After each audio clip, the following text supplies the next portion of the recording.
So let's start this video out with another question. UV rays that are contained in sunlight are harmful. They can cause damage to the DNA or genetic material in our cells, which can lead to cancer.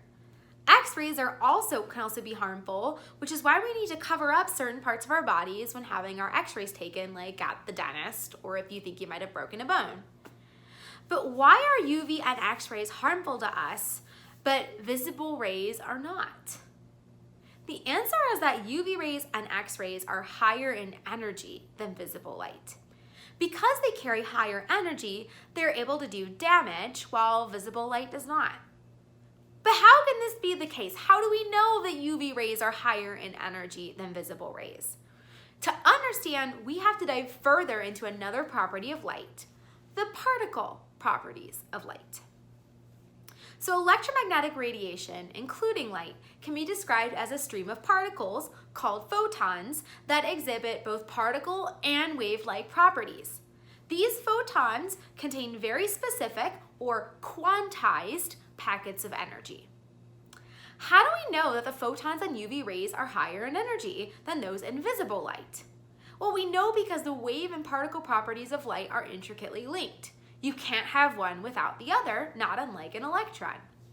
The result is that the energy of a photon is equal to Planck's constant, h, so 6.626 times 10 to the negative 34 joule seconds, times the frequency of the light per second. If you multiply joule seconds times 1/2, you get joules, which is a unit of energy, and not coincidentally, the name of one of my guinea pigs. Where does wavelength come in though? Well, remember that the relationship between frequency and wavelength, if we substitute frequency for c divided by wavelength, we get that the energy of a photon is equal to Planck's constant times the speed of light divided by the wavelength lambda. What does that mean? It means that the energy of a photon can only be a particular value, and that value is determined by the frequency of the light times a constant. We call this concept quantization, but more on that later. Let's take a minute to practice. Do you remember when we calculated the frequency of light with a wavelength of 650 nanometers? Why don't you try calculating the energy of this light for a laser pointer with a wavelength of 650 nanometers? So, we'll take the version of the equation that is E equals hc over lambda, or hc divided by the wavelength, to solve for energy. We have 6.626 times 10 to the negative 34 times 2.998 times 10 to the 8th meters per second divided by 6.50 times 10 to the negative 7 meters equals 3.1 times 10 to the negative 19 joules. Whew. So now that we've learned that light also has a particle component, sound familiar again, like electrons? We're going to learn about two more types of interactions that light can have with objects. And that's the idea of transmission versus absorption. So transmission. Transmission occurs when light passes through a substance. Another possibility for light is that it can be absorbed or undergo absorption, where the material mops up the energy from the light. Specifically, it mops up photons coming from the light. A substance absorbs light when the energy of the light, specifically the energy of the photons within the light, matches the energy of a process that the object needs to perform.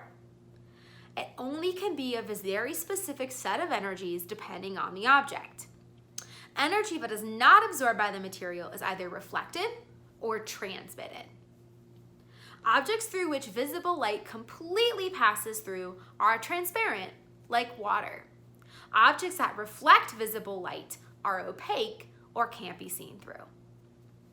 The key to remember here is that an object only absorbs light if the energy of the light perfectly matches the value of energy that the object needs to do a specific job. You can't just have an object absorb any old wavelength of light. The relationship between the light that is absorbed by the object, and the light that is reflected or transmitted determines how the light from the object reaches our eye, and therefore how we perceive the object. Specifically, is it smooth and reflective, or is it matte on the surface?